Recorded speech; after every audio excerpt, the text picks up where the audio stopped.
Frosty the Snowman. It started with the snow, the first snow of the season. As every child knows, there's a certain magic to the very first snow. And when it falls, on the day before Christmas, something wonderful is bound to happen. Children, back to your seats, called the teacher. The snow can wait. I've hired Professor Hinkle, the magician, to entertain us for our Christmas party. Unfortunately, Professor Hinkle was just about the worst magician in the world. And so I put the eggs into my magic hat, said Professor Hinkle. Abracadabra, and voila, the eggs have turned into a mess. Where is my rabbit?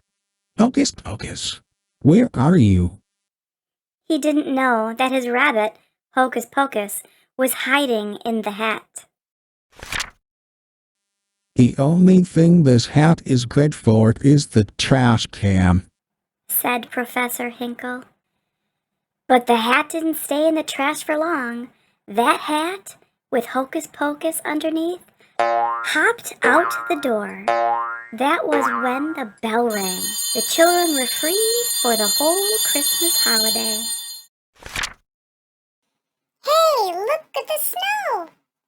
cried the children as they ran outside.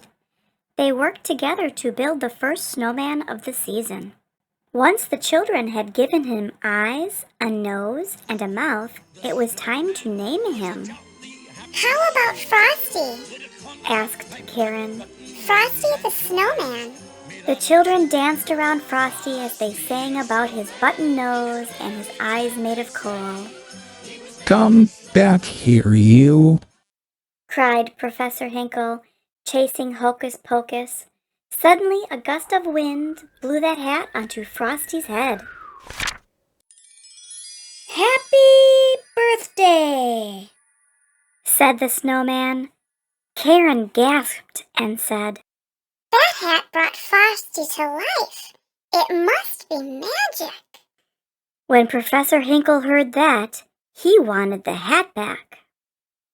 But it's not yours anymore, protested Karen. This hat will make me a millionaire, said the greedy magician, taking his hat back. Hocus Pocus felt that the hat really did belong to Frosty, so he hopped back to Frosty and the children as fast as he could to return the magic hat. Happy birthday, said Frosty again as soon as the hat was placed on his head. Hey, I said my first words. I'm alive. What a neat thing to happen to a nice guy like me. The magic hat made Frosty dance around. The children cheered as Frosty began to laugh and play with them.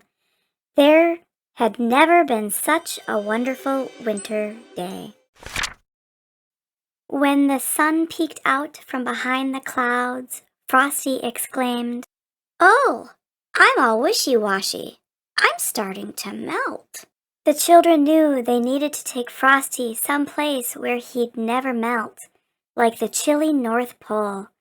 They decided to go to the railroad station and find a train for Frosty.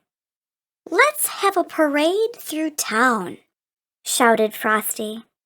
Come on, kids, follow the leader.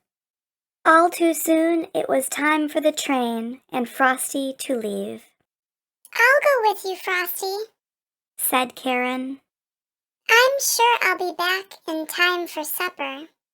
Karen, Frosty, and Hocus Pocus jumped into the refrigerated boxcar on a freight train headed north. No one saw Professor Hinkle sneak under the train car and hold on. A refrigerated boxcar is a splendid way to travel. Splendid, that is, if one is a snowman or a furry-coated rabbit. But for a little girl like Karen, it was just too cold. So when the freight train made a stop, Frosty got them all out. No one saw Professor Hinkle jump off too. Frosty took Karen and Hocus Pocus to a wooded glen, where they found animals decorating the trees for their big celebration. They knew Santa Claus was coming that night.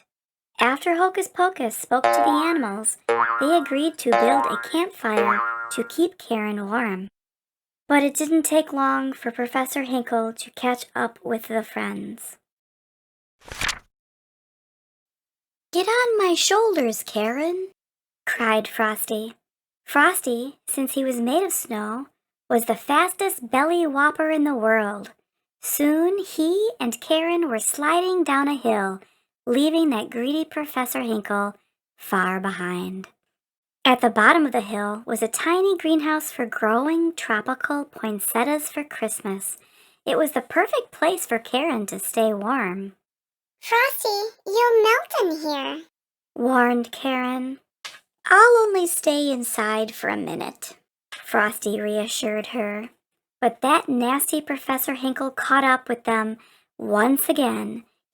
He locked the door, trapping the friends inside. That night, Hocus Pocus led Santa Claus to the greenhouse to save Frosty. But by then, poor Frosty had melted completely. "Don't cry, Karen," said Santa kindly. "Frosty's not gone for good. You see, he was made out of Christmas snow. You can bet your boots that when a good, jolly December wind kisses it, it'll turn into Christmas snow all over again. Just watch." Santa opened the door, and when the wind whirled in and out, Frosty was back. Santa was about to place the magic hat on Frosty's head when Professor Hinkle shouted, I want that hat, and I want it now. Santa replied, "If you touch this hat, I'll never bring you another Christmas present. Go home right now and write, 'I am very sorry for what I did to Frosty 100 zillion times.' Then maybe, just maybe, you'll find something in your stocking tomorrow morning." Professor Hinkle was very sorry indeed. He ran straight home to start writing. "Happy birthday," said Frosty once more. Karen was happy to see her friend again, but now it was time to go home. Santa put Karen in his sleigh and promised her that he would take Frosty back to the North Pole with him. Karen hated to say goodbye to Frosty, but Santa said that Frosty could return every year with the magical Christmas snow. Frosty waved goodbye as he hurried on his way. He shouted a promise to return the following Christmas, and every year he did just that. Merry Christmas. The end.